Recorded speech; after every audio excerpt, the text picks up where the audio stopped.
C'est beaucoup de bonheur ce soir. Il y a eu aussi un partage, c'est aussi ça la bourse de voyage. Il y a ceux qui sont partis, qui sont revenus, ils nous ont exposé leur voyage. On aime que, voilà, que ça ne reste pas individuel, il faut que ce soit collectif, il faut que ce soit partagé.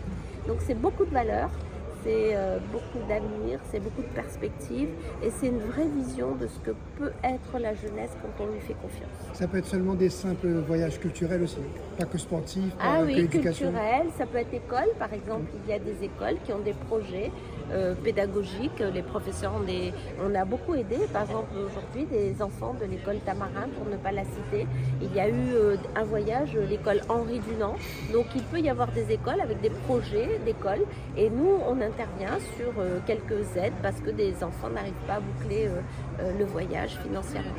Et Saint-Denis est la seule ville à faire ça? Oui, on est la seule ville à faire ça. C'est un budget, depuis que ça existe, on est sur un budget d'1,5 million. Donc c'est un vrai choix politique parce que la jeunesse, c'est comme la santé, c'est comme la culture, ça a un coût. Il faut juste se dire que ça a un coût et assumer ce coût et pas faire autre chose. Quand on met 1,5 million sur les bourses de voyage, c'est un choix. Donc il y a d'autres choses que nous ne faisons pas. Mais vu le retour que ça apporte, vu l'investissement que c'est pour l'avenir, vu le bonheur des enfants, vu l'épanouissement des parents aussi, vu la cohésion que ça peut provoquer pour une ville, pour une société, je crois que c'est un bon investissement. Les axes autour de l'éducation, c'est un investissement.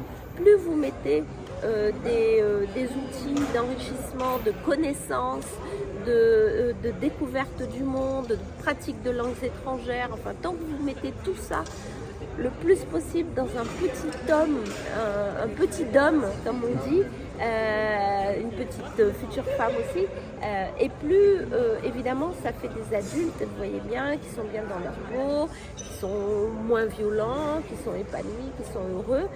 Évidemment, si vous en avez beaucoup, ça fait une société apaisée, ça fait une ville apaisée. Donc, alors évidemment, ça brille pas, ça n'est pas d'or, c'est pas des grands ponts, c'est pas des grandes choses comme ça, mais c'est l'essentiel au final, parce que le développement humain, c'est l'essentiel même de notre vie en commun. C'est pas un bâtiment l'essentiel, c'est pas le béton l'essentiel. L'essentiel, c'est les êtres humains et il faut leur apporter de quoi s'épanouir. Génial.